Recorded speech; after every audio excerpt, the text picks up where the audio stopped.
నమస్తే, welcome to our channel. నేను మెస్సిరి. ఏపీలో ప్రజలైతే సెల్ ఫోన్లో వచ్చిన మెసేజ్ చూసి షాక్ అయిపోయారు. ఏపీలో ఉన్న జగన్మోహన్ రెడ్డి గారు అయితే ఆ ప్రజలకి ఒక గుడ్ న్యూస్ అయితే చెప్పడం జరిగింది. సో ఈ అంశాన్ని మనకి వివరించడానికి మనతో పాటు ఉన్నారు ప్రముఖ సీనియర్ జర్నలిస్ట్ జగదేవ్ గారు. నమస్కారం. నమస్తే. సరే, ఇప్పుడు చూసినట్టయితే ఏపీలో ప్రజలు ఫోన్లోకి వచ్చిన మెసేజ్లు చూసి అవాక్ అయిపోతున్నారు. అండ్ జగన్మోహన్ రెడ్డి గారు ఏపీ ప్రజలకైతే ఒక గుడ్ న్యూస్ అనుకోవాలి, అంటే మరి ఎలక్షన్స్ అని చెప్పేసి ఆ గుడ్ న్యూస్ ఇచ్చారా ఏంటనే తెలీదు. సో దీన్ని అసలు ఎలా చూడాలి?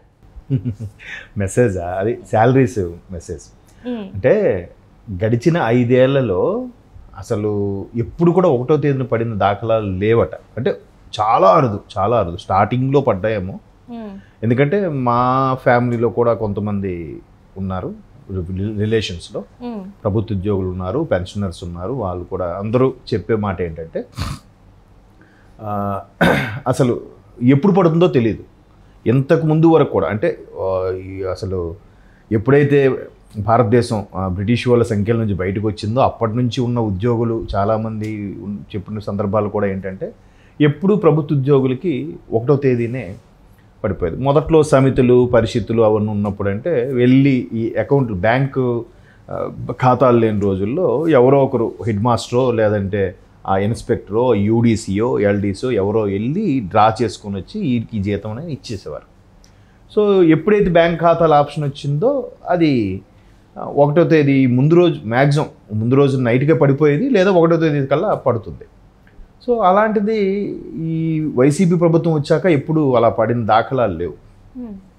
అదే కాదు, చాలా వరకు అంటే ఒక టీఏడిఏ లేదు, మొదట్లో శాలరీ పడడం లేదు, తర్వాత ఆ ఈపీఎస్ విధానం ఏదైతే సవరిస్తామన్నప్పుడు మాట ఇచ్చేసారో దాని గురించి లేదు, తర్వాత పిఆర్సీ అసలే లేదు, ఆ ఫిట్మెంట్ ఏదో ఇచ్చారు కానీ ఫిట్మెంట్ కూడా 27ది కాస్త 4% తగ్గించి 23 చేయడం వల్ల ముందున్న బెనిఫిట్ ప్రకారమే బెటరు, ఈ బెనిఫిట్ అయితే ఇంకా నష్టపోతున్నామని చెప్పి ఉద్యోగస్తులు అదొకటి వాపోయారు. చాలా రకాలుగా అంటే ఇంకా దారుణం అనమాట. ఉద్యోగస్తులకి దానికి కూడా కొంతమంది కార్యకర్తలని ఎలా ఉసుగొలిపారనంటే ప్రభుత్వ ఉద్యోగం అనేవాడు ఎవడు కూడా పని చేయట్లేదు, పని చేయకపోయినా మీకు ఎందుకు అంతంత జీతాలు, అంతంత జీతాలు తీసుకున్న వాళ్ళు కనీసం పని చేయరు, వీళ్ళకి మళ్ళీ 1వ తేదీన పడకపోతే పెద్ద ఫీల్ అయిపోతున్నారు అన్నట్టుగా కార్యకర్తలను కొంతమంది ఉచ్చుకొలపడం, వాళ్ళతో బయట మాట్లాడించడం అన్నీ కూడా చేశారు. పైగా మేము కష్టపడి ట్యాక్సులు మేము కష్టపడి సంపాదిస్తుంటే ప్రభుత్వానికి వెళ్తుంటే ప్రభుత్వ ఉద్యోగుల జీతాలు తీసుకుంటున్నారని అప్పుడులో ఆ కార్యకర్త అన్నారు. మరి ఈ పథకాలకు ఎక్కడి నుంచి వస్తున్నాయి? అదే ఉద్యోగులు కష్టపడేది ట్యాక్సీలోంచి కట్ అయ్యి వచ్చినవే కదా, అక్కడ మాత్రం ఈ కార్యకర్త ఎవరు మాట్లాడట్లేదు. సో అలాగా రకరకాలుగా మొదట్లో చాలామంది ఉద్యోగులు ఈపీఎస్ సంబంధించి అమరావతి ముట్టడి జరిగింది, అది చాలా ఉధృతంగా కూడా జరిగింది. తర్వాత కొన్ని ఉద్యోగ సంఘాలు దాని మీద మీటింగ్ పెట్టి కలవడం జరిగింది, దానికి కూడా ఎక్కడ క్లారిటీ ఇవ్వలేదు. కనీసం అంటే ఒక పదవిలో ఉన్నప్పుడు మంత్రి హోదాలో కానీ ముఖ్యమంత్రి హోదాలో ఉన్న వ్యక్తులు వెళ్ళి ఆ ఉద్యోగ సంఘాల నేతలు కలుస్తున్నప్పుడు సరే దీని గురించి చూద్దాం మళ్ళీ ఇంకోసారి అంటే 1 సారి 2 సార్లు 3 మ్యాక్సిమం 3-4 సార్లు కలుస్తుంటే చర్చలు సఫలీకృతమయ్యాయి విఫలమయ్యాయి అని చెప్పి మన వార్తలో కూడా చూస్తుంటాం. ఇక్కడ అదేం లేదు, చర్చలు ఇన్నిసార్లు జరపడం లేదు. ఇది మీ కోరికలన్నీ గొంతుం కోరికల్లో ఉన్నాయి, ఇది అయ్యే పని కాదు, మేము చెయ్యం. ఒకటే మాట, ఉద్యోగులు మేము స్ట్రైక్ చేస్తామన్నా పట్టించుకోలేదు, మీరు ఇలా చేస్తే మేము రోడ్డు ఎక్కుతామన్నా కూడా పట్టించుకోలేదు. ఆఖరికి అమరావతి ముట్టడి చేసినా కూడా అమరావతి ముట్టడి చేస్తారని తెలిసి ముందు రోజు రాత్రి పోలీసులను పెట్టి ప్రతి లాడ్జీలో కూడా చెక్ చేయించారు, ఎవరెవరు వచ్చారు ఉద్యమం ఒకేసారి సెక్రటేరియట్ ముట్టడి కోసం వచ్చారు అన్నట్టుగా. సో అట్లా ఎక్కడికక్కడ చెక్ పెట్టేసి కట్టడి చేస్తే వాళ్ళంతా ఉసూరుమని ఉంటారు. పైగా వాళ్ళ పిఎఫ్ డబ్బులు కూడా వాడేశారని కూడా మన వార్తల్లో చూసాం ప్రభుత్వం. అలాంటివి అన్నీ 1వ తేదీన శాలరీ రాకపోవడం, ఒకరికి 5వ తేదీ, ఒకరికి 10వ తేదీ, ఒకరికి 15వ తేదీ. ఒక పెన్షనర్ అయితే నాకు చెప్పారు, లాస్ట్ ఇయర్ దసరా టైంలో ఆయన లిటరల్లీ ఏడ్చుకున్నాడు. ఎందుకంటే ఆ దసరా టైంలో వాళ్ళ కూతురు అల్లుడు వచ్చారంట. సరే దసరా 12, 14 ఆ తేదీల్లో పడింది, నాకు సరిగ్గా తేదీ గుర్తులేదు. బట్ పెన్షన్ మాత్రం 16వ తేదీకి ఎప్పుడు వేశారంట. చూడండి, అంటే ముందు ఎప్పుడు 1వ తేదీన మ్యాక్సిమం 5వ తేదీ లోపల వేయాల్సిన పెన్షను ఆ టైంలో ఇస్తే వాళ్ళు ఏమంటారు, కేవలం ఆయనకి అదే ఆధారం. రిటైర్ అయిన తర్వాత వచ్చిన డబ్బులతో ఆయన ఒక ఫ్లాట్ కొనుక్కున్నాడు. సో ఆ పెన్షన్తోనే బతుకుతుంటాడు ఆయన భార్య.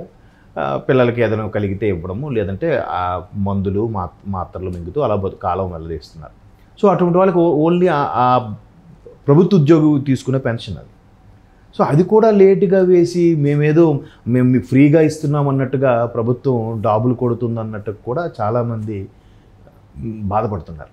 సో అటువంటి పరిస్థితులన్నీ వెరసి ఒకేసారి రేపు ఎలక్షన్ నెల ఉందనగా 1వ తేదీ శాలరీ పడితే వాళ్ళకి అర్థం కాదా, అబ్బా ఎప్పుడూ లేనిది 1వ తేదీ శాలరీ వేసారేంట్రా అన్నట్టుగా అనిపిస్తుందా? అంటే ఒక ఎలక్షన్ స్టంట్ అంటారా మరి? అంతే కదా. అంటే మ్యాక్సిమం ఉద్యోగస్తులు, ఎస్పెషలీ ప్రభుత్వ టీచర్సే కదా రేపు ఎలక్షన్స్ కమిషన్ వాళ్ళతో కదా పోలింగ్ బూతులు నడిపించేది.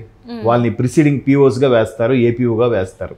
ప్రిసైడింగ్ ఆఫీసర్లు వాళ్ళే, అసిస్టెంట్ ప్రిసైడింగ్ ఆఫీసర్ వాళ్ళే. అంటే ఈ చెక్ చేసేవాళ్ళు, డాట్స్ పెట్టేవాళ్ళు, ఫామ్ ఇచ్చేవాళ్ళు, లోపలికి తీసుకెళ్ళి చెక్ చేసి అక్కడ ఓటు వేయించే దగ్గర నుంచి చూసుకునే వాళ్ళు అంతా కూడా టీచర్సే చేస్తారు. సో అది కాకుండా రెవెన్యూ డిపార్ట్మెంటు, పోలీస్ డిపార్ట్మెంటు వీళ్ళందరూ ఉంటారు. సో వీళ్ళందరికీ ఎప్పుడు ఒక్కొక్కరికి 5వ తేదీ, ఒకరికి 16వ తేదీ, ఒకరికి 11వ తేదీ అట్లా. పెన్షనర్స్కి కూడా ప్రభుత్వ ఉద్యోగులు రిటైర్ అయిన తర్వాత పెన్షనర్స్ వస్తాయి. ఇప్పుడు నాకు తెలిసి 2004 ఫిబ్రవరి తర్వాత జరిగిన రిక్రూట్మెంట్ దేనికి కూడా పెన్షన్స్ లేవు. అంతకుముందు జరిగిన అన్ని ప్రభుత్వ ఉద్యోగులకు కూడా పెన్షన్స్ ఉన్నాయి. సో అంతకుముందు జరిగిన రిక్రూట్మెంట్ ఎవరెవరైతే ఉన్నారో వాళ్ళు రిటైర్మెంట్స్ అవుతున్న కొద్దీ వాళ్ళకి పెన్షన్స్ ఇస్తారు. వాళ్ళు ఒకవేళ ఆ పెన్షనర్ చనిపోతే వాళ్ళ భార్యకి, ఎవరైతే నామినీ వాళ్ళకి వస్తాయి. సో వాళ్ళు కూడా పెన్షన్ మీద ఆధారపడే వ్యక్తులకి ఒక్కొక్క నెల ఒక్కొక్క తేదీలో వేస్తే 1వ తేదీ వచ్చేసరికి, 2వ తేదీ వచ్చేసరికి పాలవాడు, పేపర్ వాడు, అందరూ కూడా కిరాణా వాడు ప్రతి ఒక్కరు వచ్చి అడుగుతారు. అడిగితే లేదు రేపిస్తాము, ఎల్లుండిస్తామని చెప్పడానికి కూడా లేదు. ఎందుకంటే ఎప్పుడు పడుతుందో తెలియదు. ఫిక్స్డ్గా 10వ తేదీ పడుతుంది బాబు, 11వ తేదీ నీకు ఇస్తాం డబ్బులు అంటే పాలవాడో వెళ్ళిపోతాడు, లేదా కిరాణా వాడో, లేదంటే ఆ చికెన్ షాప్ వాడో. జనరల్గా ఊర్లలో ఎలా ఉంటుంది, ప్రతిదీ చిన్న ఖాతా పెట్టుకుని నడిపించుకుంటారు. సరే ఇవ్వు నీకు ఫస్ట్కి ఇస్తాము అని. సో పర్టికులర్గా ఒక తేదీలో పడకపోతే వాళ్ళైనా కొన్ని రోజులు చూసి మొన్న 5వ తేదీని ఇస్తానన్నావు ఎంతవరకు ఇవ్వలేదు, ఇప్పుడు 10 అంటే సార్ బాబు ఇంకా పెన్షన్ పడలేదు, ఏమని ఇవ్వాలి. ఇట్లా అవి పడడం విషయం పక్కన పెడితే ఎదుటివాడు అలా వచ్చి అడిగేసరికి ఎంత అవమానకరంగా ఫీల్ అయి ఉంటారు వాళ్ళు. ఏజ్డ్ పర్సన్స్, 5వ తేదీని ఇస్తానన్నావు ఇవాళ 10వ తేదీ ఇంకా ఇవ్వలేదంటే పెన్షన్ పడకపోతే ఎక్కడి నుంచి తెచ్చిస్తాడు. అట్లాగా అందరూ చాలా సఫర్ అయ్యి చాలా ఉసూరుమైన పరిస్థితుల్లో ఇప్పుడు చాలా నెలల తర్వాత, మేబీ సంవత్సరాల తర్వాత 1వ తేదీన పడడం అనేది అందరికీ ఒకసారి ఆశ్చర్యానికి గురి చేసింది. అండ్ మోర్ ఓవర్ చాలా మంది నవ్వుకొని కూడా ఉంటారు. అంటే వాట్సాప్ గ్రూపులలో ఆల్రెడీ వీళ్ళ మీద మీమ్స్ కూడా క్రియేట్ చేసేసి వాటిని ట్రోల్ చేసినట్టు కూడా. ఎన్నికలు కాబట్టి రేపు 11వ తేదీ ఎలాగ పోలింగ్ ఉంది కాబట్టి ఎవరో ఒక్కరైనా తృప్తి పడకపోతారా, ఏకపోతారా అనే ఆశతో మేబీ శాలరీస్ వేసినట్టుగా అనిపిస్తుంది. ఇదే రకంగా ఎందుకు 5 సంవత్సరాలు వేయలేకపోయారు గవర్నమెంట్? ఎందుకంటే ఇప్పుడు కూడా ఖజానాలో డబ్బులు ఎక్కడి నుంచి వచ్చినాయి ఫస్ట్కి వేయడానికి? ఇంతకుముందు ఖజానాలో డబ్బు లేదు అని చెప్పి ఏవేవో అసలు అదే ఆశ్చర్యం. ఇప్పుడు అడిగినా మొత్తం పథకాల కిందే డైవర్ట్ చేశారని చెప్పారు. పంచాయతీ నిధులు, ఎమ్మెల్యే నిధులు, పర్టికులర్గా ప్రభుత్వ ఏదైతే శాఖలు ఉంటాయో మంత్రులు, ఆ శాఖలకు సంబంధించిన నిధులు అన్నీ కూడా ఈ పథకాల కింద డైవర్ట్ చేసిన వాళ్ళు ఎప్పుడు అడిగినా అక్కడ ఆర్బీఐకి వెళ్ళి లోన్ తెచ్చుకున్నాం, సెంట్రల్కి వెళ్ళి లోన్ తెచ్చుకున్నాం, సెంట్రల్ నుంచి రాష్ట్రానికి రావాల్సిన నిధులను రప్పించుకున్నాం, ఇదే చూశారు తప్ప మరి మీరు ఇప్పుడు అన్నట్టు ఇప్పటికి ఎక్కడి నుంచి వచ్చాయి? ఇన్ని రోజులు లేనిది. ఇన్ని రోజులు అడిగితే ఏదో సాకు చెప్పేవారు కదా, నిర్మలా సీతారామన్ గారిని కలిసాము, అమిత్ షా గారిని కలిసాము, లేదా సెంట్రల్ మినిస్టర్ని కలిసాము, వాళ్ళు రిక్వెస్ట్ చేసి మళ్ళీ ఆర్బీఐకి రిక్వెస్ట్ పెట్టుకొని మళ్ళీ తెప్పించుకొని ఇచ్చాము, ప్రతి శుక్రవారం వెళ్ళి అడుగుతూ వస్తున్నాము అన్నట్టుగా ఏవో వార్తలు వచ్చాయి. మరి అంత కష్టపడిన వాళ్ళు ఆడిటర్స్ కానీ, రాష్ట్ర ఫైనాన్స్ మ్యాటర్స్ చూసే వాళ్ళు మేధావులు కానీ మరి ఈ నెల కరెక్ట్గా టెన్షన్గా 1వ తేదీ వచ్చేసరికి ఎలా పడ్డాయి? మరి గడిచిన ఈ ఇన్నేళ్ళు ఎందుకు పడలేదు?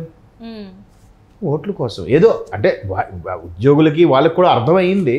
కాకపోతే వీళ్ళ తాపత్రం ఏంటంటే కనీసం ఈ ఒక్క నెల పడింది కాబట్టి ఒక్కడైనా మారకపోతాడా, ఒక్కడైనా ఓటు అయిపోతాడా అని ఆశతో వేసినట్టున్నారు. చూద్దాం పని.